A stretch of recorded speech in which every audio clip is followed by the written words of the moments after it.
2025 has been a very disappointing year so far at the box office. Apart from Ne Zha 2 breaking all sorts of records in China and creeping into the top 5 highest grossing films of all time, currently standing at around 2.1 or 2.2 billion, we are heading into April with Captain America Brave New World, Mickey 17 and Snow White all flopping at the box office. Looking ahead, I'd count roughly 15 films that could reach that blockbuster status and breathe a bit of desperately needed air into the movie business. A Minecraft movie will for sure be a hit, likely to gross $1 billion worldwide with the mass appeal. Even if it's bad and the reviews so far have been really bad, I think it's just too big to fail. So that's an easy yes for me. It's out on April 4th. For the rest of April, I don't think anything else breaks 500 million. Then on May 2nd, we are getting Thunderbolts, the second of 3 MCU movies this year. It's not gonna have an easy time getting there either. Captain America won't be getting there. This movie also doesn't have a franchise behind it like Brave New World did, so the movie has to at least be good, but I think it just about makes it to 500 million and not that much more. Then 3 weeks later, on March 23rd, we are getting Lilo and Stitch, which also isn't bulletproof in my opinion. Although the live action remakes tend to always make a ton of money, since 2015 Cinderella, every remake apart from Dumbo and Mulan, because that was released on Disney Plus, was able to at least make 500 million, if not much more. Those were mostly musicals though, so I think Lilo and Stitch will just about not get to 500 million. My first hot take. Much like the last Mission Impossible releasing a week before Barbenheimer, The Final Reckoning is releasing on the same date as Lilo and Stitch, but at least this time it should get the IMAX screens. Apart from the first and third film, this franchise has always managed to at least exceed $500 million,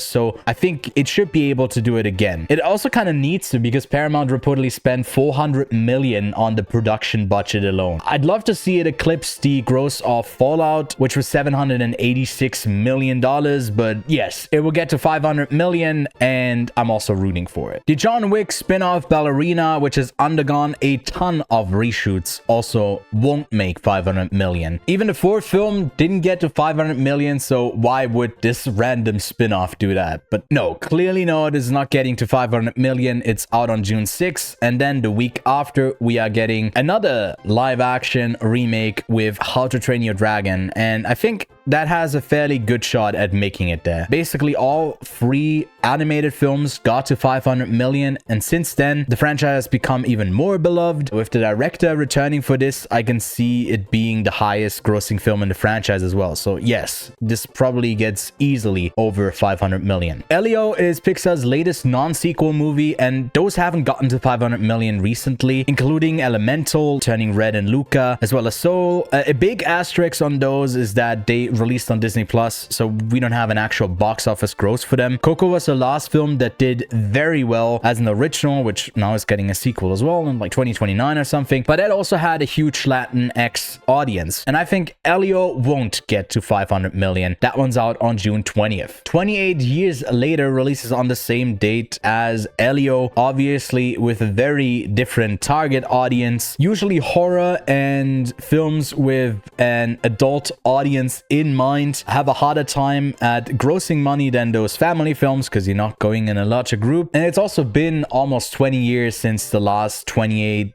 whatever later movie, and those have never even grossed more than $100 million. So at best, I'd estimate this gets to 200 and 250 million, but no, for sure not 500 million. Look out for F1. It's not Top Gun Maverick, but F1 has become a huge sport in the States, and Brad Pitt can be a draw as well. It won't make $1.45 billion like Top Gun Maverick did, but I wouldn't be surprised if it gets to like 700 million. This one is really hard to call because a ton of people could also just like wait for this to eventually land on Apple TV Plus. But I'd say yes, it does make it to 500 million or more. This one's out on June 27th. Then on the same day, Megan 2.0 releases. Again, this is a horror movie. It's not making 500 million. No horror movie ever has, if I'm not mistaken. Same goes for Final Destination Bloodlines, I Know What You Did Last Summer, or even The Conjuring, The Last Rites. For all of those, it's a clear no more than 500 million. Jurassic World Reboot Rebirth, though, is likely the safest franchise to get to $1 billion. Although it's been in a decline since the jump from Park to World, they clear $500 million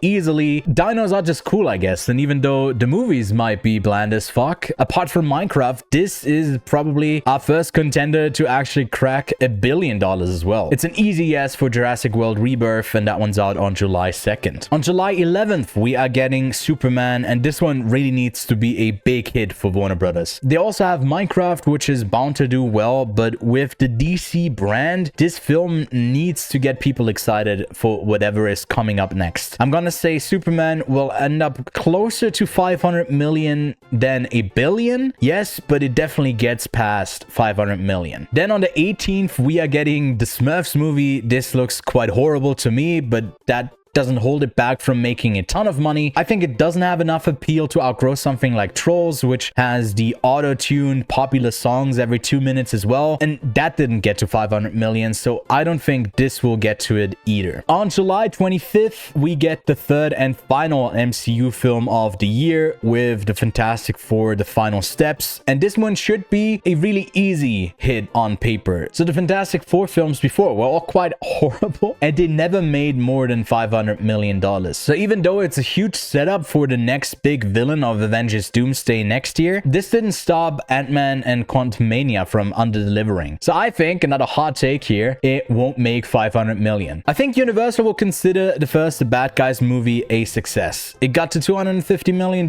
but I don't see the sequel doubling that. But it might get close, but in my opinion at least, it's not making $500 million, and that one's out on August 1st. And that's actually all the movies I think have a shot at making that amount of money. Let me know how wrong I was about all of this in the comments below. What do you think is making it to 500 million? Which of those films have a shot at making it to $1 billion?